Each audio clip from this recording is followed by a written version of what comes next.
Hey guys, welcome back to our urban homestead. Today I'm going to be making charro beans. If you've never heard of charro beans, they are basically like a Mexican style baked bean. They are so good.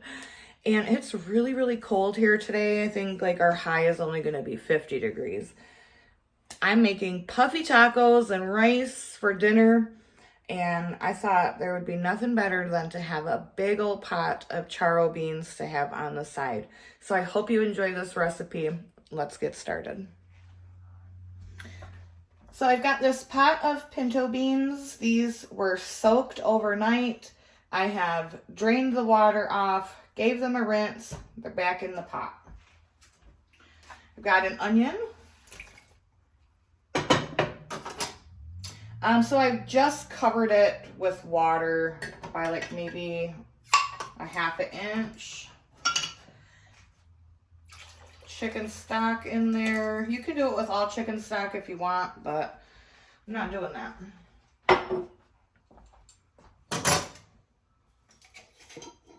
Some smoked paprika.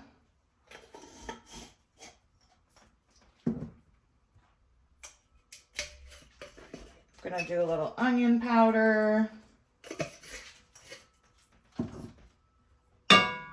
a bay leaf,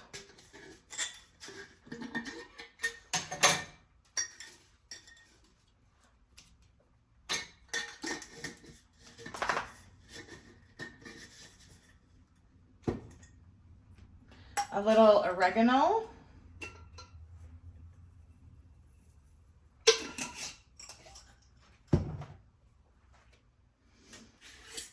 some garlic powder. You can use fresh garlic if you want.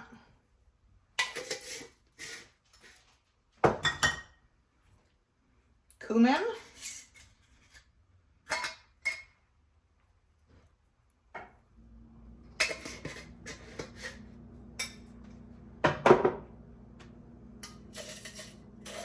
Some salt. Beans like a lot of salt, so don't come at me for my salt content. And some black pepper.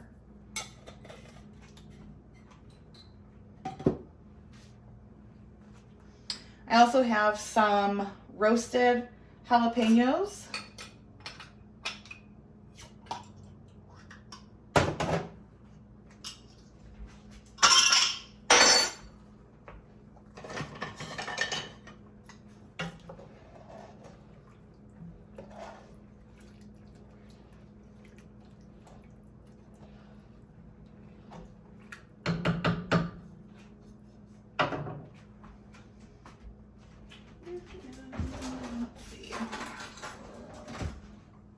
Just gonna kind of take a couple of them out.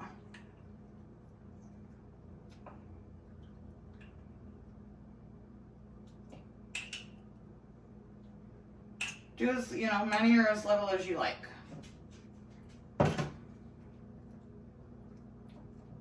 Just kind of chop them up with your fork.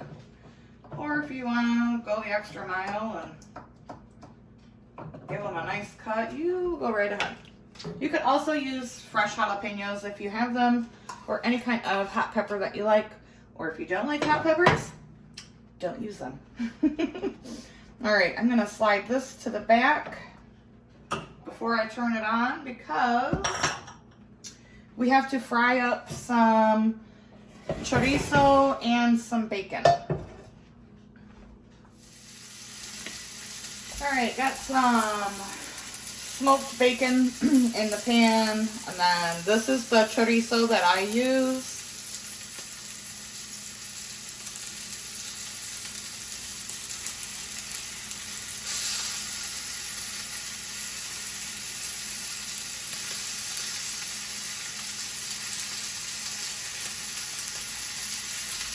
I can remember my grandma putting a pot of these beans on, and it would just cook all day and just smell so wonderful. By the time dinner was ready, you were really looking forward to a big pot of these beans.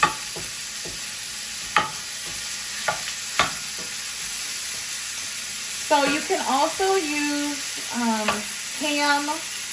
You could use ground beef if you wanted to. My grandma always did bacon and chorizo.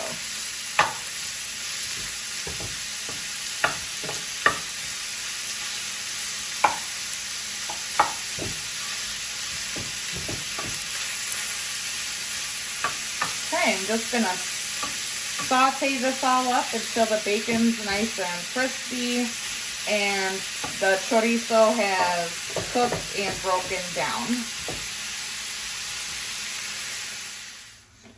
All right, so the chorizo and the bacon is nice.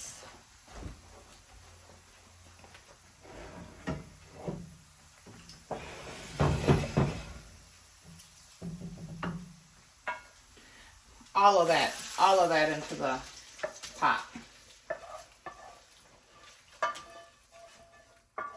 Oh yeah, that's what I'm talking about. Right there, guys. Oh yeah, baby. That's what I'm talking about, you guys. This right here is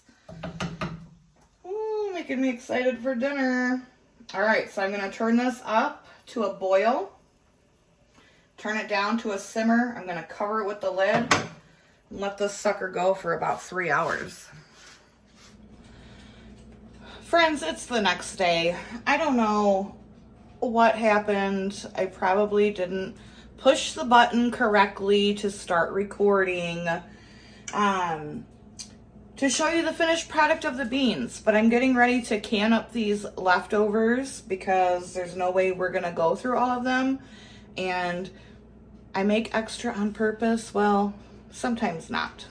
I don't know how to cook for just a couple people, you know, a year later, and here I am still trying to figure out how to not cook for my son and all of his friends that stop over for dinner. But that's not a bad thing because I can can this up and it will be on my pantry shelf for another day, which I love. That's great. So I'm going to flip the camera around. Obviously, they're not as beautiful as, they're cold because I'm doing these cold canned. But I want you to see just how thick and beautiful they are. Yeah, baby. April had thirds of these last night. I had seconds, and even our daughter ate some, and she is not a bean person. So give the recipe a try. I'm sorry that I did not get them while they were on the stove last night. Like, I don't know what happened, you guys. You know, this is my life, seriously. Thanks for being here. Thanks for subscribing. Thanks for liking the videos. Thanks for all of your wonderful comments down below. I truly appreciate each and every one of you. Yeah, hope you enjoyed this recipe. I hope you really try it. It is so very good. If you're looking for an authentic Mexican bean recipe, this is it, baby. All right, so until next time, guys, from my kitchen to yours, abundance and blessings to you. Bye-bye.